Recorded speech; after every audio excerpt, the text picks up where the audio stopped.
Hey, folks, did I make it? Did I make it on railroad time here? I was running close. Oh, it's still 7:30. It hasn't turned over to the 7:31 yet. Last week, of course, Alan and I were way late. We were 10 minutes late because Facebook wasn't working, Facebook Live. And so, all things considered, when you consider how many shows I've done, Livingston Taylor's done 95 shows, et cetera, I've done probably 75, and but he started before me, and we have had great success and luck in. Even as I'm saying this, something's not working here. We've had great success in our Facebook Live setup, and it's been rewarding, and I appreciate you all. You've been the reason that I keep going here. And additionally, I might say your financial support is greatly appreciated as the time goes by. Guess what I found out years ago? I found out that my specialty, my one real calling in life, my gift, oh, gee whiz, look at this. This is the ultimate tangled up strap. My gift is really at writing, I believe, and I started writing songs when I was around 13 or so.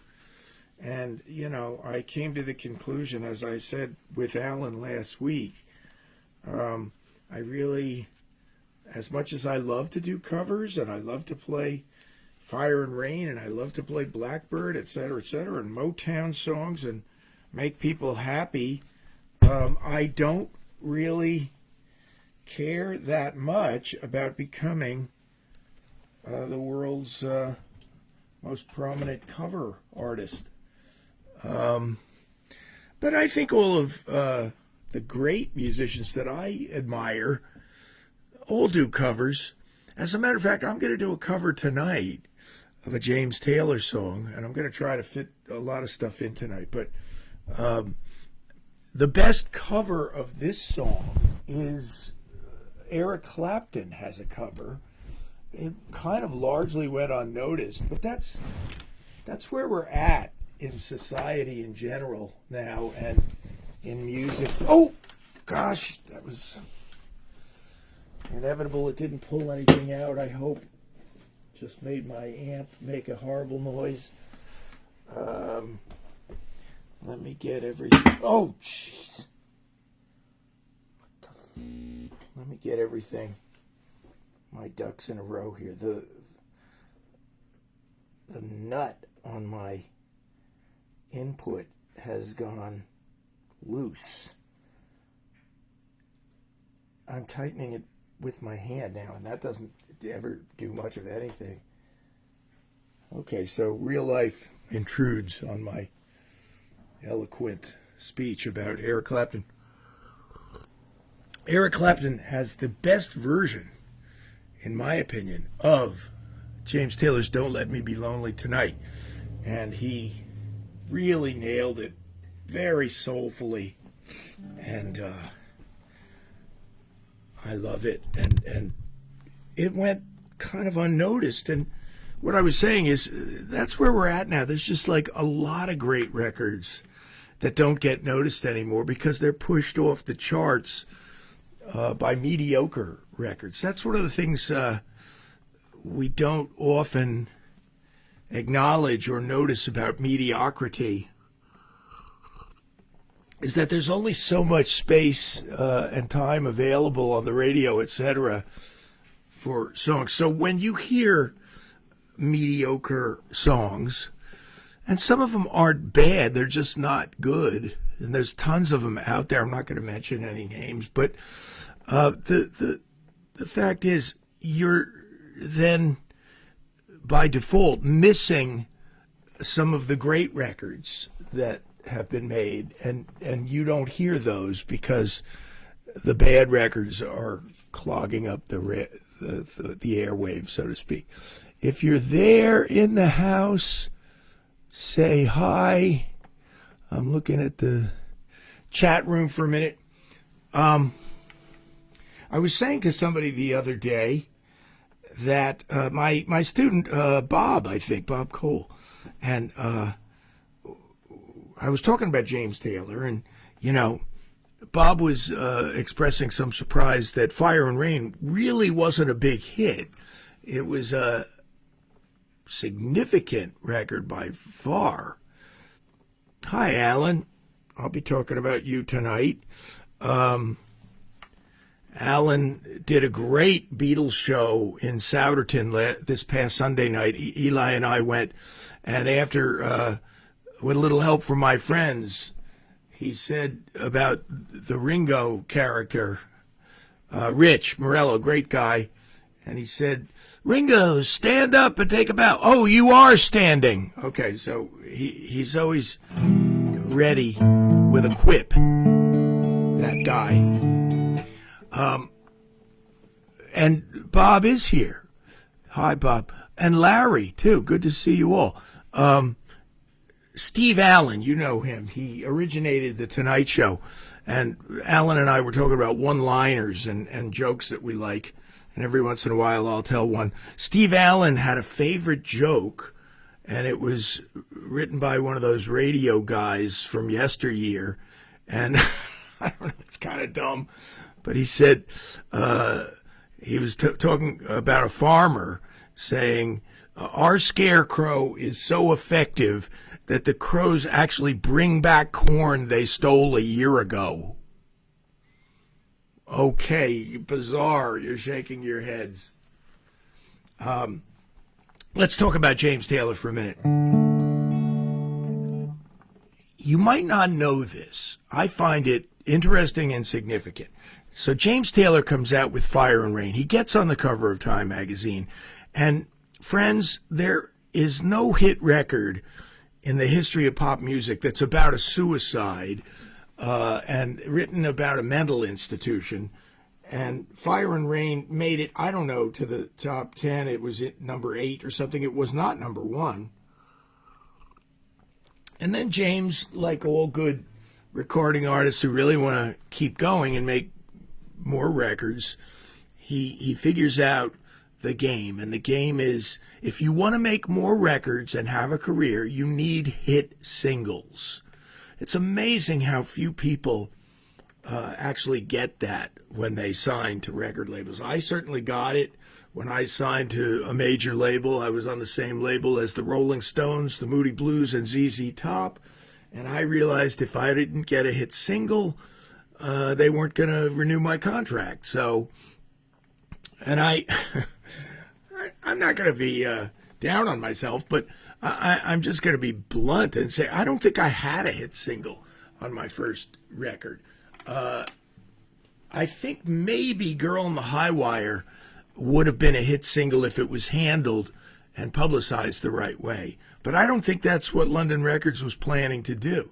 They were planning to release an up-tempo rocker that I recorded, and it was called Let Me Get Struck by Lightning, and I don't think that was a hit single at all. It's about inspiration, and there's not a lot of songs about inspiration that make it as a hit. So James is now going to his second album for Warner Brothers and trying to stay in the big time. And he's the morose, troubled guy. His friend committed suicide. He writes a song about it. He gets on Time magazine, and they're all fawning all over him. So he writes a second song, and this is James's idea of a single from the next album. And it was, hey, mister, that's me up on the jukebox. I'm the one who's singing this sad song. Well, I'll cry every time that you slip in one more dime. singing the sad one more time, yeah. Well, guess what happened along the way? And Bob, we were talking about this Wednesday. And I said the record company changed the whole trajectory of James Taylor's career after they heard You've Got a Friend. And they heard You've Got a Friend. They said, hey, you're not going to be the sad, troubled guy anymore. You're going to be the happy love song guy. And this is your single. So James was like, whatever. You know, he's a company man in a way. And he even wrote a song called Company Man. And so guess what? Do you know that You've Got a Friend is the only #1 song that James Taylor has ever had? And every couple of albums, James would kind of run dry and say, I don't have a hit single on this album. So what would he do? He'd record another cover, just like he recorded You've Got a Friend. So Handyman is a cover. That became a monster hit in the 70s. Every Day by Buddy Holly was a single that was significant for him. Of course, How Sweet It Is by Holland Dozier Holland. And along the way, though, especially by his second album, he goes, you know, if I want to do this, by his third album, which was after Mudslide Slim, and that album was called One Man Dog. And James said, I got to write my next single. And so few people would notice this. It's a little bit under most people's radar. Even rock writers that I know, my friend Jay Lustig, other writers, I don't think they actually know this in the forefront of their mind. They might subconsciously realize it. But James Taylor's crossroads moment of his career, to me, was when he wrote this song, and it became a hit single, and it was his third album, and he proved to himself and the world, hey, I can write a good heartbreak song. And as I said at the top, Eric Clapton has the best version of this. Sorry, James, your version is great, but Eric Clapton just slowed it down, made it a beautiful, soulful kind of confession. And I'll do a version that is halfway between the two. Hey, Eli. Eli. Okay, you can't hear me. Eli, go in the front door, please.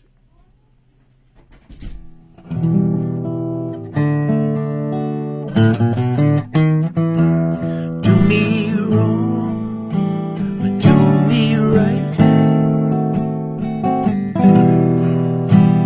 Tell me lies, but hold me tight. Save your goodbyes for the morning light, but don't let me be lonely tonight.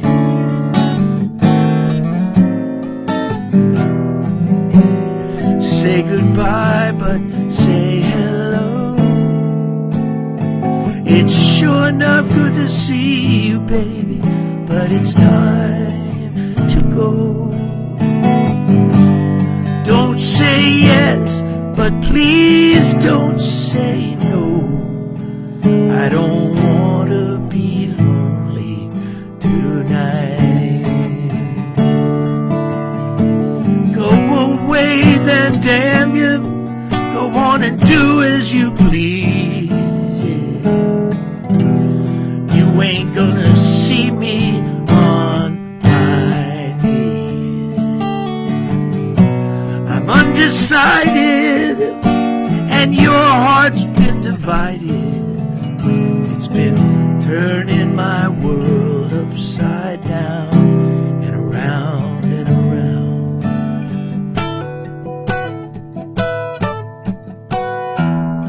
So do me wrong, but do me right now, baby.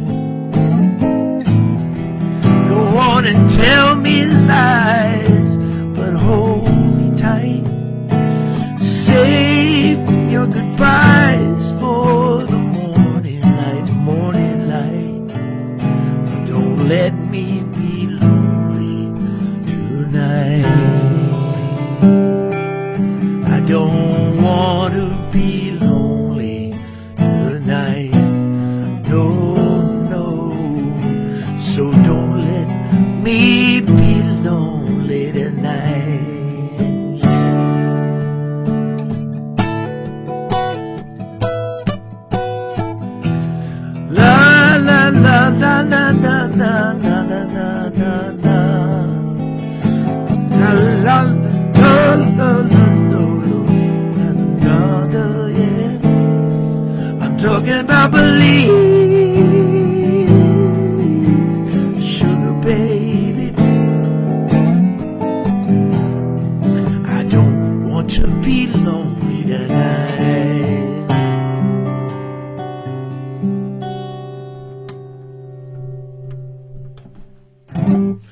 Here's an interesting little bit of trivia. There was a summer replacement show in the 70s, the late 70s. Oh, I just broke a fingernail on that song. Lucky me. I'll keep talking, though. The summer replacement show was David Steinberg, and he had a comedy, kind of variety show, and the David Steinberg show, as I recall. And he, being hip as he was, he had James Taylor on it, and maybe even Carly Simon, too. And James debuted that song live with his band, Danny Korchmar, Russ Kunkel, all the greats. Not the Wrecking Crew, but you know who I mean. And guess what? On that show, he played the song, and they screwed it up on TV. And it wasn't live TV, it was taped, but they didn't fix it. They didn't go back and say, oh, James, you got take two.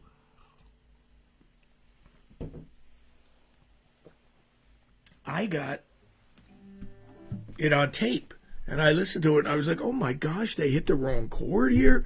And in those days, it wasn't all digitally enhanced and fixed. I saw an Eric Clapton concert once on MTV, and he hits a total clam in this solo that he's taking, and over his head, a cartoon balloon said, whoops. They didn't go back and tell Eric Clapton, oh, you got to retake that song and do the solo perfectly. What is the old expression by the famous literary giant? A foolish consistency is the hobgoblin of little minds. Think about that again. A foolish consistency is the hobgoblin of little minds. You know, I've sat with some of these record company weasels.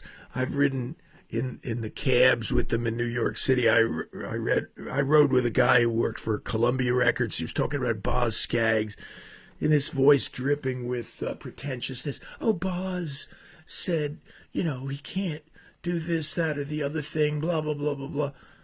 And, you know, these are the guys who are the gatekeepers who say, oh, no, the guitar sounded a little trebly on that demo. You said, you know, you could never release that.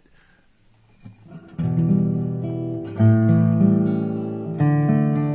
going to do some originals for you tonight.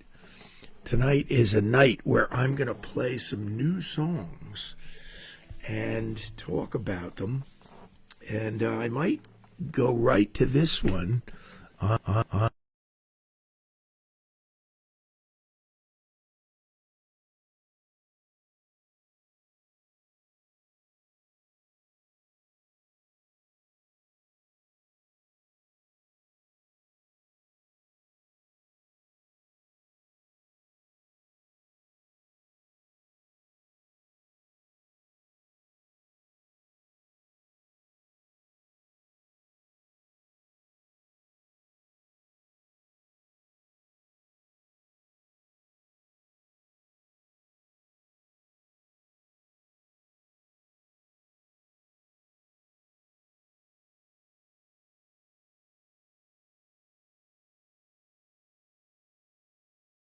To Florida, and as the retirement was going, a guy down in Florida came to him and asked him to build him a ukulele, and he said, "No, I don't do that. I don't make ukuleles."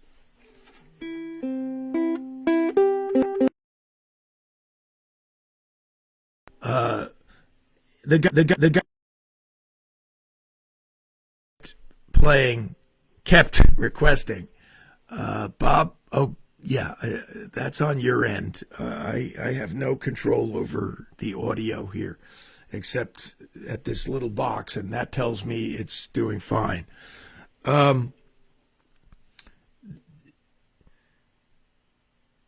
So you can see the punchline coming, right? He built this guy a ukulele, and now Loprinzi is one of the premier ukulele builders in the world.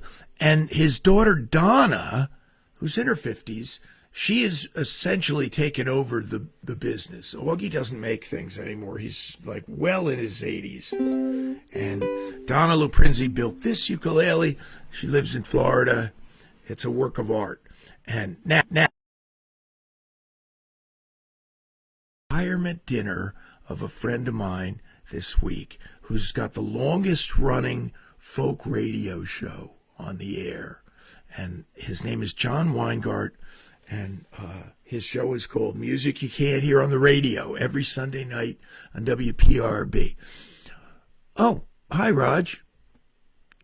Well, tell Arlene I said hi. Glad to have you in the house. Always glad. So don't tell John, and I hope John isn't tuning in tonight. I don't think he does. I think he's usually busy on Fridays. But I wrote him a song. This is a surprise.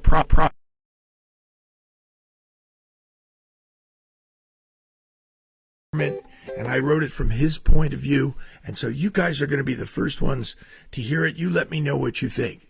And I might really screw it up because I just wrote it last night. It's called Always in My Heart on my Loprinzi concert style ukulele. And I got sound. I got green lights. This empty room. It's sad that we had to part.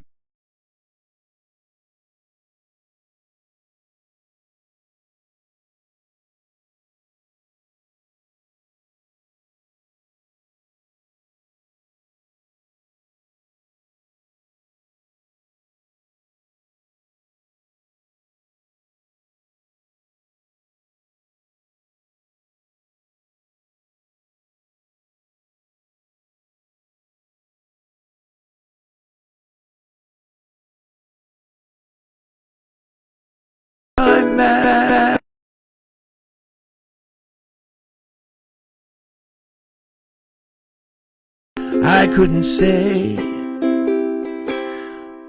but looking back, I see everyone that led me here today.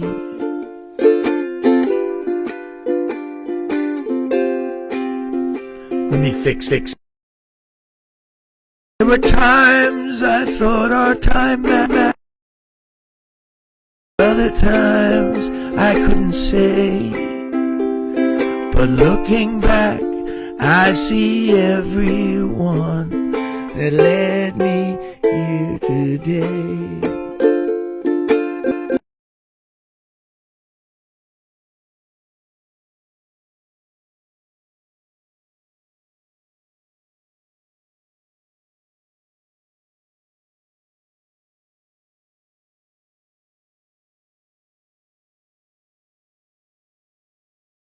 Our separate ways in my heart.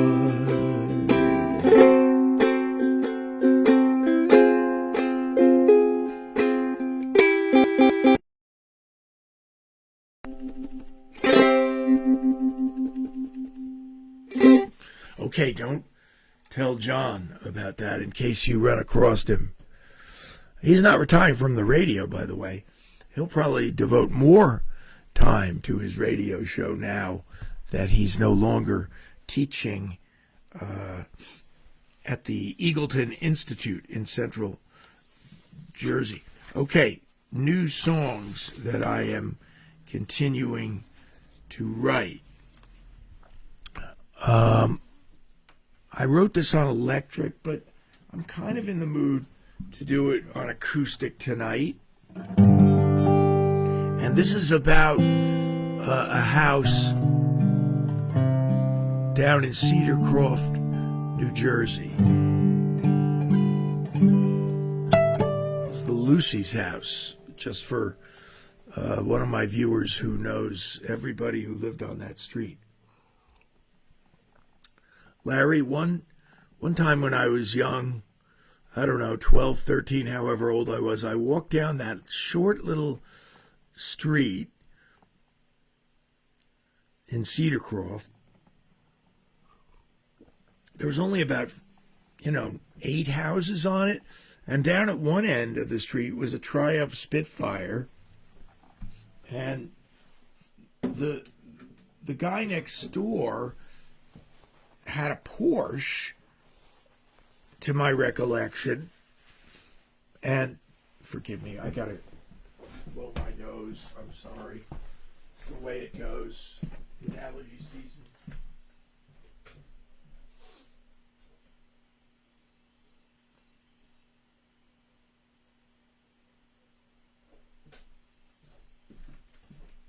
Okay. Anybody else have allergies these days? Actually, I've been ahead of the game. It hasn't been that bad. My car is covered with pollen, so I should be worse than I am. So Larry had a blue Triumph, great little car. His next door neighbor had a Porsche, and then 5 or 6 houses beyond that, there was a guy with an Alfa Romeo. I was like, this is the hippest street for cars ever. This song is called Red House in the Pines. Red house in the pines,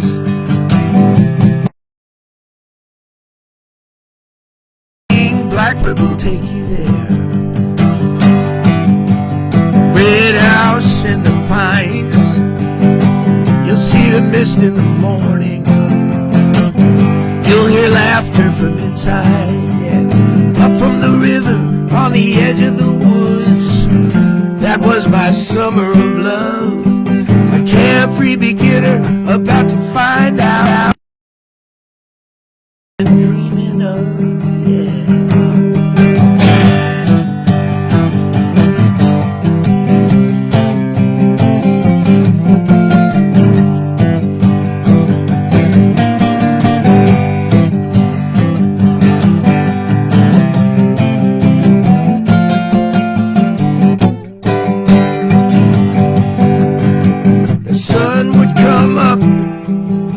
A guardian angel, scent of pine in the air like a brother. 2 unbelievers about to find out we were made for each other, yeah. Red house in the pines, someday I'm going to go back. I'll see you through an open window, yeah.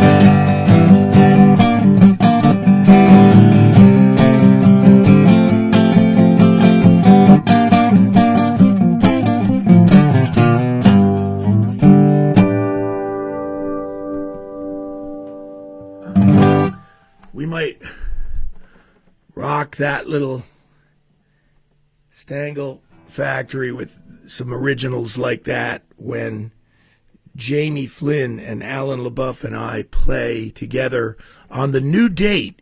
So write it in your calendars. It's going to be Friday, July 28th. We're changing it from the 21st. So if you wrote down the 21st last week, just make an amendment to that,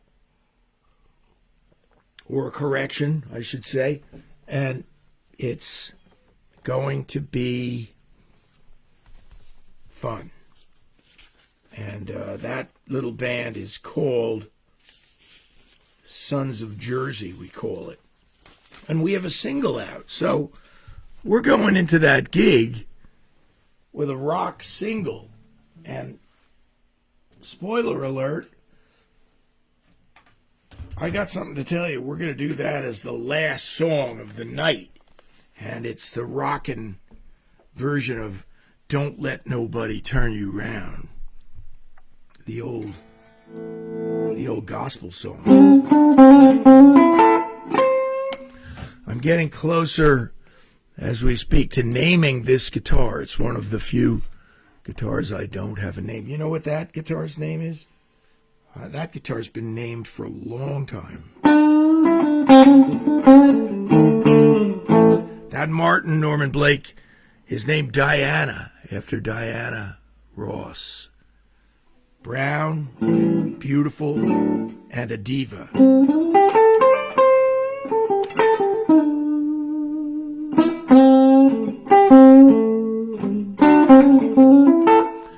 So I just sent a song to Eric Clapton's management company, and my nose is bothering me, as you see, and I hope that they like it, because if they do, again, my calling in life is a writer. Have you been able to figure that out at this point, since I write about 4 or 5 songs a week these days? And there's nobody standing around reimbursing me for the time or paying me for it. It's not even something you can get paid for as a gigging artist. The only way you can get paid as a songwriter is if somebody records your song, or if you record it and it becomes a hit. So it's a very, very limited field to get in. And I sent a song to Eric Clapton's management this week, and this song is a song I would love to hear him do. This is not the song I sent. This would be a follow-up song. Clapton, of course, the pioneer of the Stratocaster, and really a real pioneer, not a guy who just happened to use it and popularize it. But nobody was using the Stratocaster except for Buddy Guy when Clapton started playing the Strat. And he had been playing Gibsons, and he saw Buddy Guy play a Strat. You know what people at that time thought of the Fender Stratocaster? They thought it was a country and western guitar. Mm-hmm. And in a way it is, because listen to this.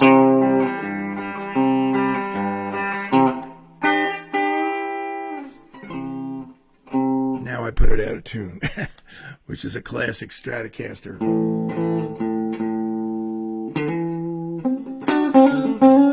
Classic Stratocaster move. This is a song that I did write in the past year. And it's called This Side of Heaven. It goes like this. I walk on streets of golden.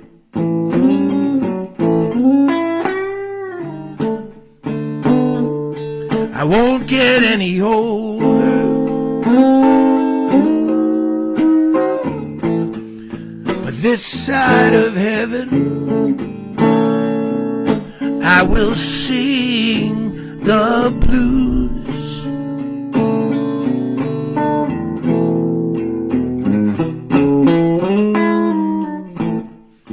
I will lay my burden down.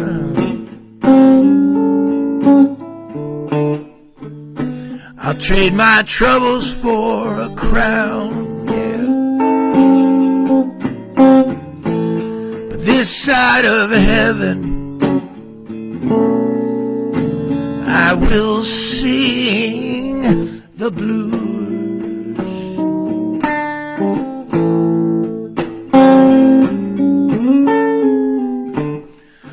My home isn't in this world. I'm headed over yonder.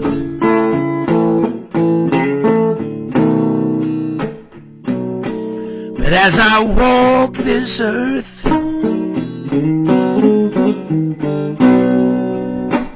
I still have some points to ponder. Someday I'll see my Savior face to face. In the meantime, I'm still in this human race, and this side of heaven, I will sing the blues, yeah.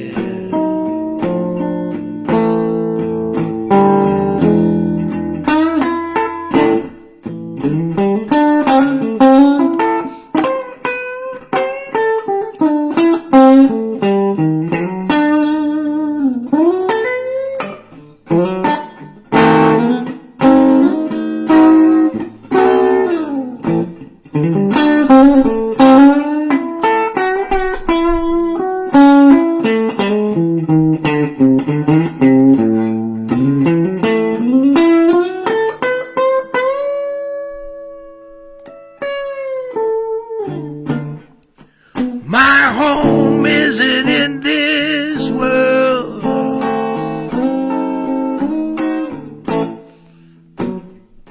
I'm headed over yonder.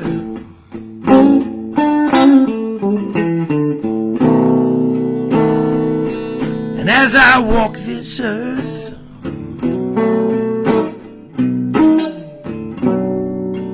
I still have some points to ponder. Yes, I do. Someday I'll see my Savior face to face. In the meantime, I'm still in this human race, and this side of heaven, I will sing the blues.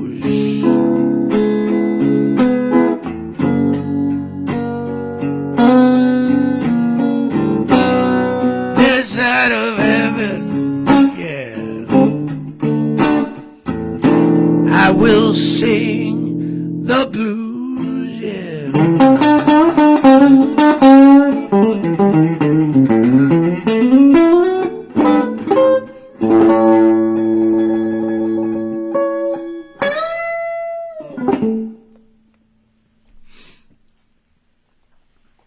Okay, I gotta record that song. It's another thing. You just keep recording songs. Bill Senyard is here. Great to see you, Bill. Glad that you're here. Glad that Phil Swanson's here. He's in the Brotherhood of the Evening webcast and has a great one on Thursday nights. Hey, thank you, Bill. I appreciate that. If I knew you were going to be in the house, I probably would have planned a couple of different songs, but I will. I'll take your advice. Maybe I will do this new song since an old friend and a great pastor has shown up. And so I did write this song about kind of a little true story from Flemington, New Jersey. Let me see if I can piece my way through it. This is called Peace in the Middle of the Storm. Another song I have yet to record, but I plan to. This past Sunday morning, I took a little ride downtown.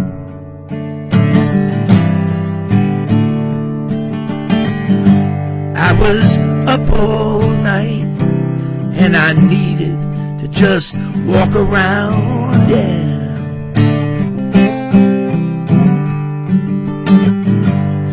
Then I heard music out there on the street.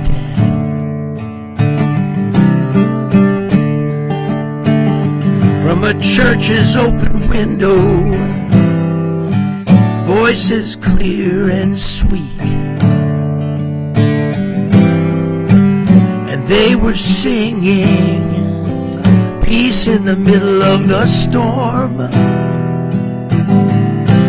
and every word they sang rang true. They sang, God will give you peace in the middle of the storm.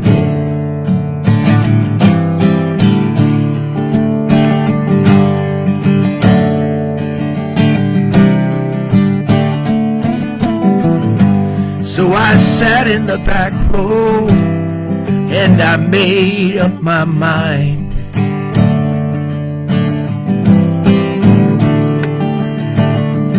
After years of searching, this is what I had hoped to find.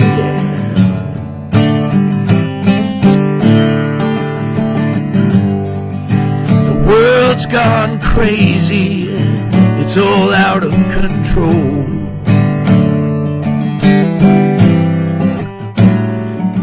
And though the storm is raging, it is well with my soul. It is well with my soul. And I've got peace in the middle of the storm. And every word they sang rang true. God will give you peace in the middle of the storm. There is a Savior who will throw you a lifeline when you're sinking in the waves. There is no other name given under heaven who can save like Jesus saved. Yeah.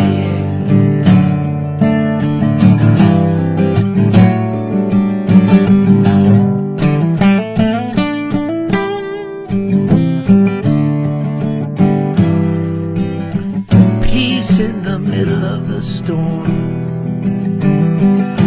and every word they sang rang true. They sang, God will give you peace in the middle of the storm. They sang, God will give you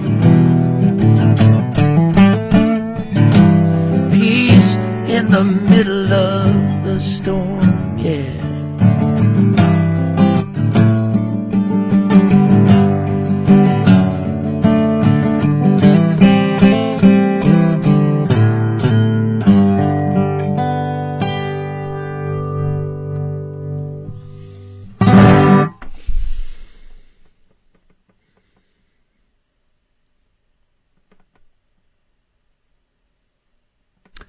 Thank you. Jamie isn't in the house right now. Jim Flynn. He's probably gigging. He'll watch this later. Thanks, Bob. Thanks, Phil. Thanks, Bill. Thanks to you all. Happy to do that song for you. I want to tell you a story. My friend Jamie is getting into metal detectors. And my friend Pete Hutwelker is already well into metal detecting, and I'm going to get those two guys to hook up. And hopefully they'll go metal detecting together. My dad was into it eons ago, so he was way a first responder to that.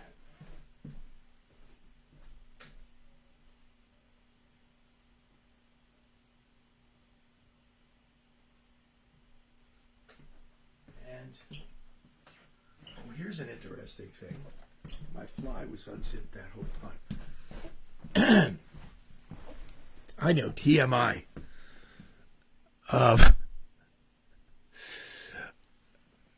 Here's the deal.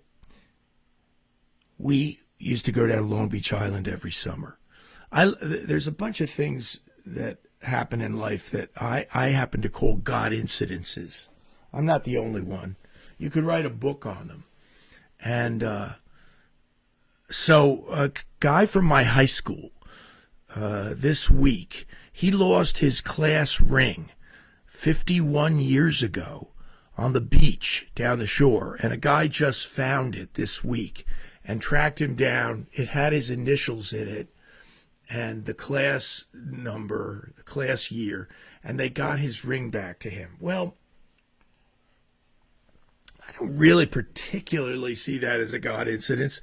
That's just longevity and, you know, good luck, good fortune. But you be the judge of this story that I'm about to tell you. The Joy family, they used to come down and rent the house the next street over. And Stan Joy, fervent believer that he was, and he had a little daughter, and they gave the daughter, maybe I won't mention her name, just in case she still might have any lingering feelings about this. But she was about 7 or 8, and the very first thing she got. So, Jamie, this is about LBI, and I'm glad you're here. It's also about metal detecting. And my father used to find people's keys on the beach and find their watch or their rings, their glasses. He could be a hero with this metal detector. And as you will read and you know, find a fairgrounds, an old fairgrounds from the 1800s and go there. They're all over the place in Bucks County, etc. And so this little girl gets her grandmother's ring, and they told her, this is your first really good piece of jewelry. It was your grandmother's. Please be responsible with it. And this little girl was very high-strung anyway. She was a high-strung, sensitive kid. She was a friend of my sister's. And sure enough, she wore it out on the beach, I guess, one day in the town of Harvey Cedars. And she lost it. She lost her ring. And she was inconsolable. The family was super upset, and it was just awful. And Stan and his wife Mary, they prayed about it with her, and I think they asked my father to come over, and he combed the beach with his metal detector and did not find it. And so a couple of days later, her little brother, and I can't remember his name, but he was a toddler. He was maybe 3 years old. I do remember that. And he's playing at the edge of the waves in the ocean at Long Beach Island. And he picks up something and brings it over to his mom. Look, Mommy. And it was the grandmother's ring. Her brother finds it essentially in the ocean. Okay, that one, you'd have to think about that for a while. Father's Day is on Sunday, and I'm going to do a couple of songs in honor of Father's Day tonight. This next song is from my album, I Love to Tell the Story. Forgive me, I am suffering from rough voice here tonight, but sometimes it enhances the songs if it's a blues, and other times not. Please, if the Spirit moves you, scroll up, find the tip jar. We call it the virtual tip jar. It's just a PayPal link, but it really does help keep this show on the air. And I'm on my 75th or 76th show now, so I appreciate your help and support greatly. So this was a song I wrote when I first moved out to Bucks County. I recorded it on my album, I Love to Tell the Story, so you can find it on iTunes and Spotify. should you want to do that. And it's called This Was My Father's Guitar, and that's all I'll say about it tonight. It just goes like this. I did that song for John Weingart, but I used to record a new version of this song every single year around Father's Day. I did that for about 5 years, just for John's show. So he used to play whatever the current version was every year when I would send him a disc with this song on it. And then I got tired of doing that, and he probably got tired of it too. But it goes like this. And I also have in mind the memory of the great Rick Philp when I sing this song, and the memory of my uncle Mike Kuhn, who gave me my first guitar. He bought it to play for my mother when he still loved her from afar. He left it to my older brother. This was my father's guitar. The road was his life and the reason he lived for a year in a car. He played it for only a season. This was my brother's guitar.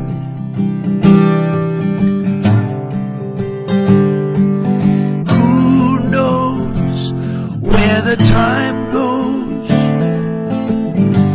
One time he ran away, and he didn't come back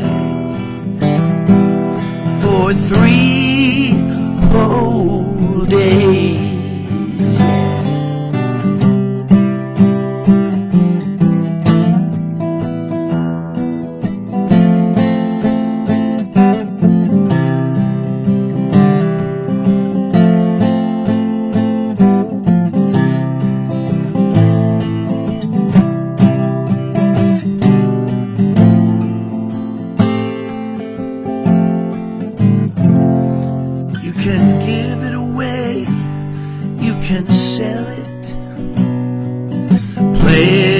Church or a bar, but take it, I want you to have it.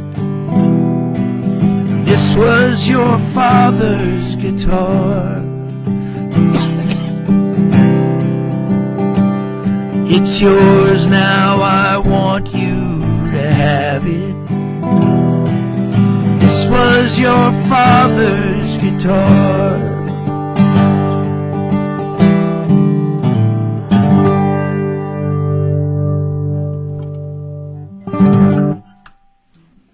Diana, the Martin Norman Blake, the unnamed Stratocaster. I've got a couple in mind, a couple of names. I won't reveal them right now because the name will come to me.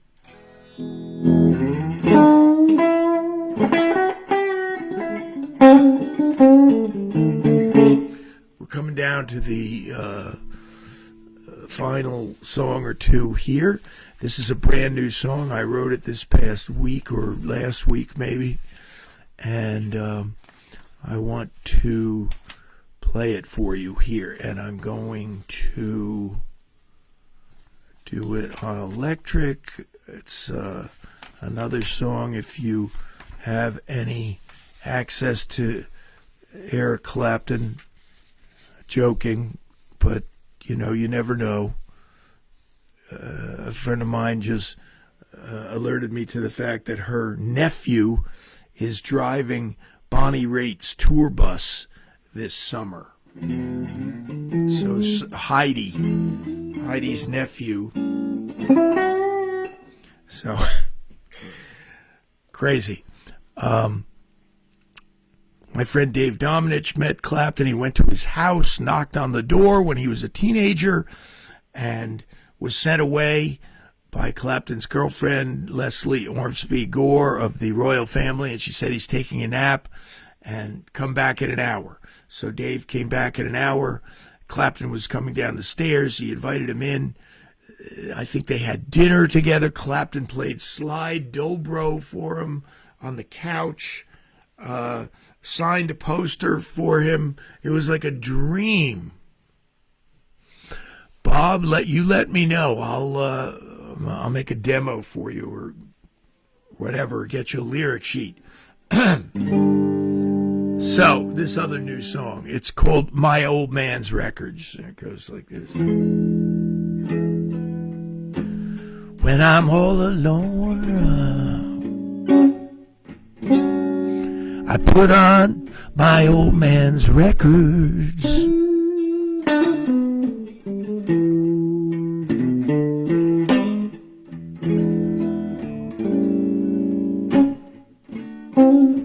They're mostly blues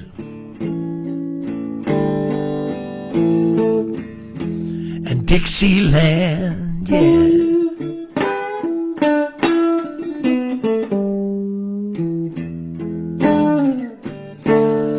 It's the closest thing I'll ever have to seeing him again, yeah.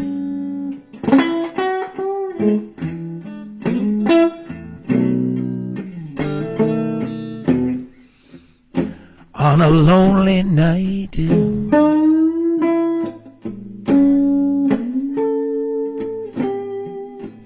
I play my old man's records, yeah.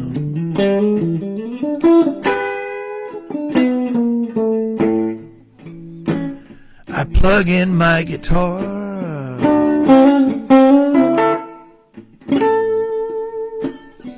and I play along, yeah.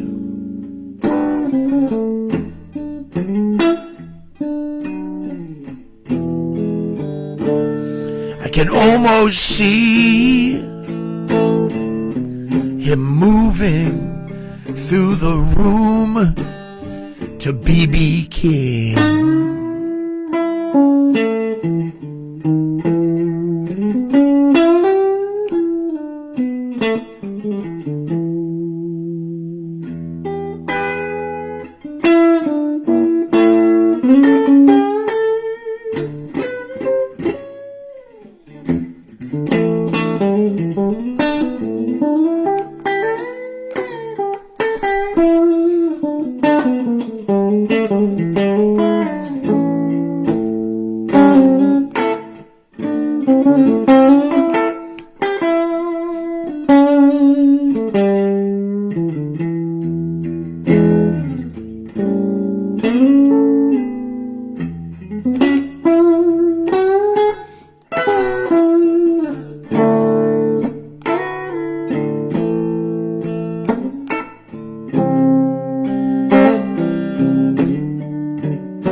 I will never part, no, with my old man's records.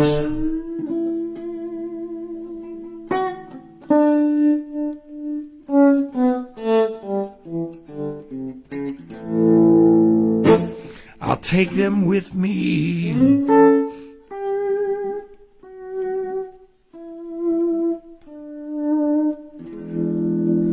wherever I go.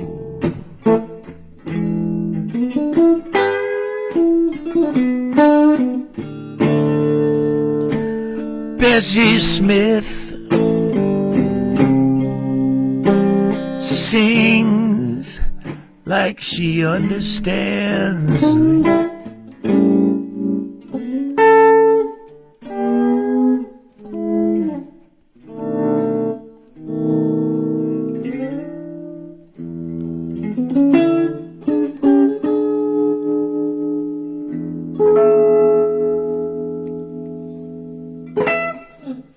Just classic Strat out of tuneness there at the 12th fret with these old strings on it, but It's a bluesy thing. Well, I'm going to go. I've got one more song to do. It's another new song, and I'm going to attempt it. I want your opinion on it. Let me know what you think.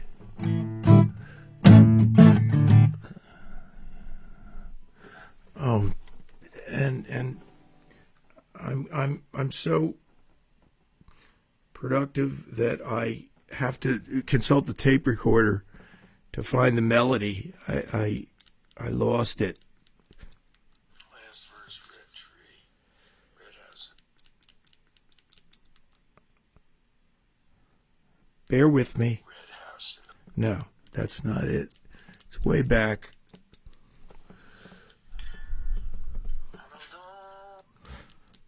Okay. Yeah, here it is. Oh, I found it. All right. That's enough to get me going. It goes like this. Thanks for listening. God bless you. Have a great night. Another new song. I saw you out on the street last night with someone who looked like me. You didn't look a day older. I waved, but you didn't see. You were wearing the jacket I gave you and a green floppy hat, like you won the one you wore down the shore that time we rented that little C flat. I always remember that summer, and I pray that you'll never know I've had the blues ever since we broke up. I never should have let you go.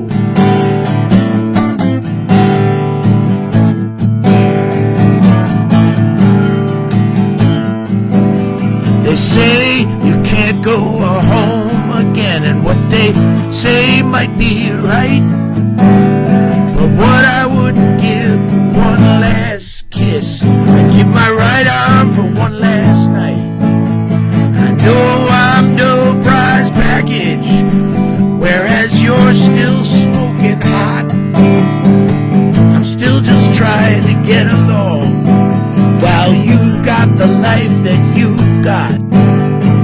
Heaven bless the clueless, we're always the last to know. I've had the blues ever since we broke up. Never should have let you go.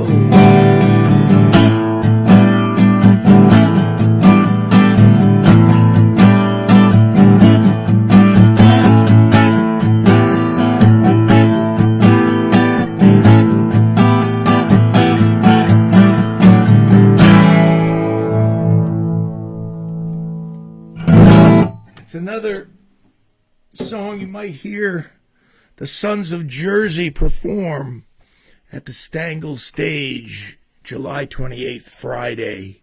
That's me, Alan LaBeouf, and Jamie Flynn.